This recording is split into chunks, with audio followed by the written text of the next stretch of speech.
शुभेच्छा अभिनंदन ज्ञापन करें समस्त जानते जड़े नारी बिना सृष्टि जदियो पुराण उपनिषद भागवत प्रत्येक जगार नारी पुरुष अर्धांगिनी बोली अभिहित होता कि कौन जगार नारी को से भाव में अधार सम्मान मिलूला खुशी कथा माननीय मुख्यमंत्री नवीन पट्टनायक समय आज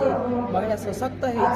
समाज अधिकार खास करके सम्मान पाई प्रत्येक माँ आज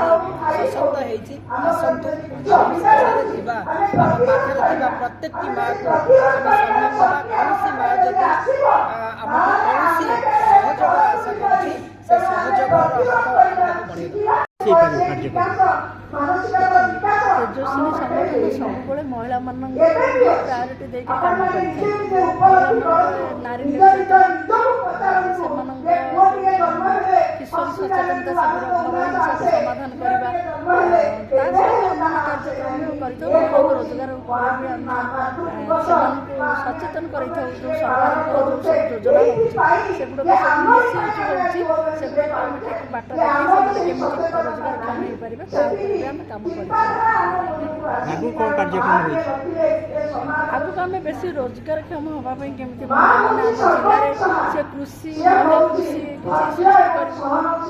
प्रत्येक क्षेत्र में किसी महिला जमी समस्त रोजगार क्षम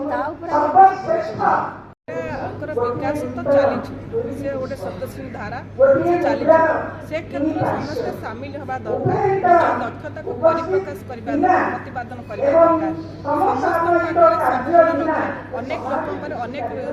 स्पेशल गुण थाए जैसे पदा को आसीपे ना ये गोटे संगठन राज्य सरकार हूँ महिला कमिशन विभिन्न स्वच्छता संगठन महिला काम कर समस्त गोटे लक्ष्य रोचे किभली भाव में